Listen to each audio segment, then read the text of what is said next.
एक दिन नारद जी के पूछने पर ब्रह्मा जी ने शिव जी की महिमा बताते हुए कहा, एक गांव में एक विद्वान ब्राह्मण रहता था।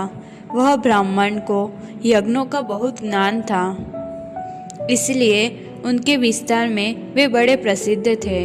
उनकी एक पत्नी और गुणनिधि नाम का एक पुत्र था। उसका भी यज्ञोपवीत हो चुका था और वह भी बहुत सी विद्याएं जानता था, परंतु वह पापी, दुराचारी और जुआरी हो गया। उसे खेल कूद के अलावा किसी और चीज में मन नहीं लगता।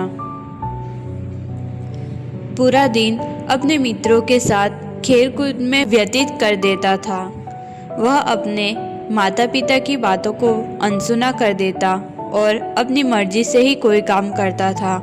उसके पिता घर के कार्यों तथा दीक्षा आदि देने में लगे रहते थे। जब वे घर आकर अपनी पत्नी से गुणनिधि के बारे में पूछते थे, तब उनकी पत्नी झूठ कह देती थी कि वह किसी काम से गया है तथा देव पूजन के लिए गया है।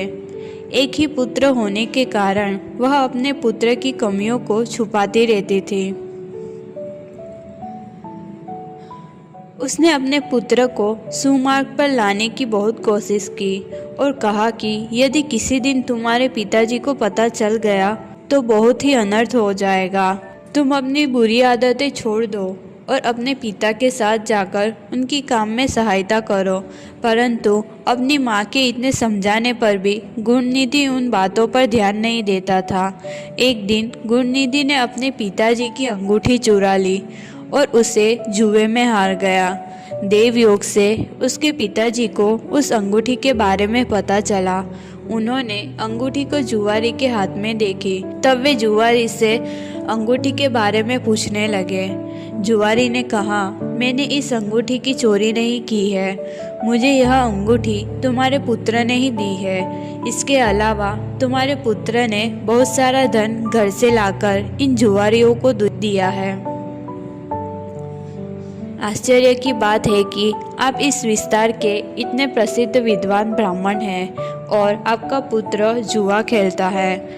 आपको उसकी बुरी आदतों के बारे में पता ही नहीं है। यह सब सुनकर ब्राह्मण निराश हो गया।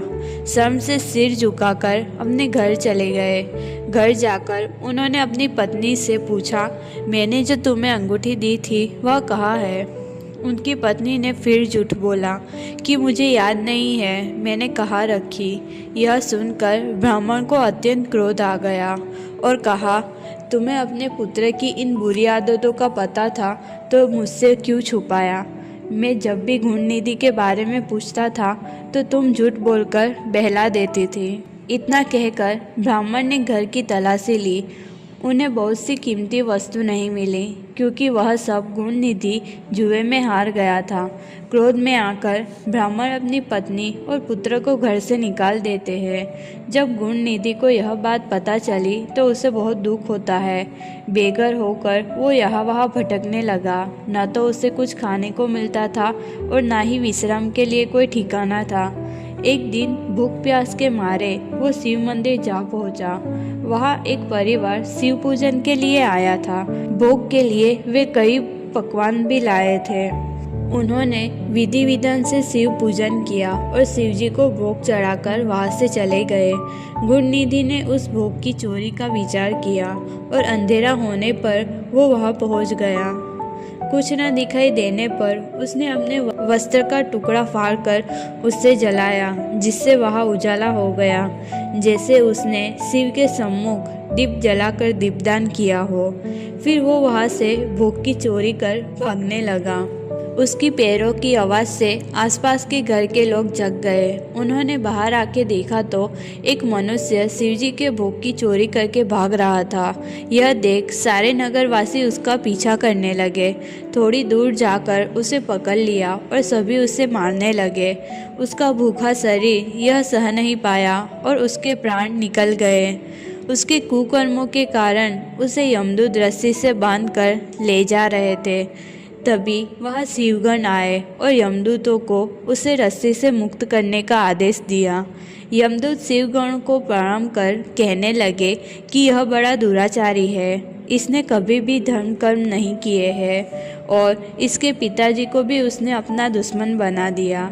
इसने शिवजी के भोग की भी चोरी की है, इसलिए यह यमलोक का अधिकारी है। इसे हम लोग हमारे साथ यमलोक ले जाकर विभिन्न नरकों का दंड देंगे।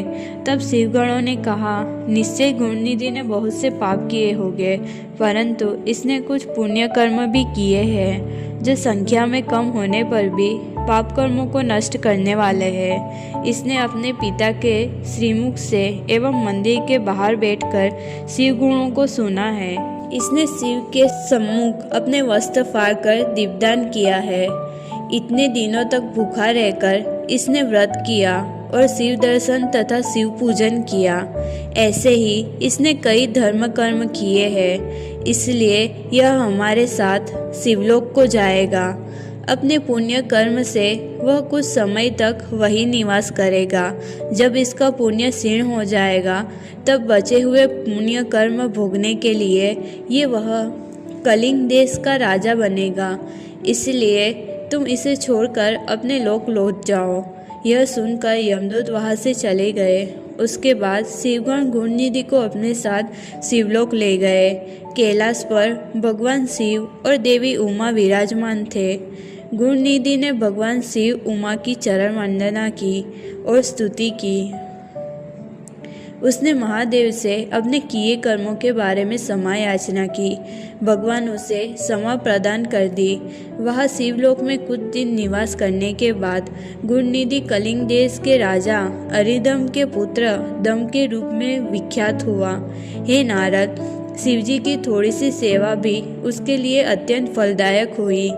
इस गुणनिधि के चरित्र को जो कोई पढ़ता अथवा सुनता है उसकी सभी कामनाएं पूरी होती है तथा वह मनुष्य सुख शांति प्राप्त करता है।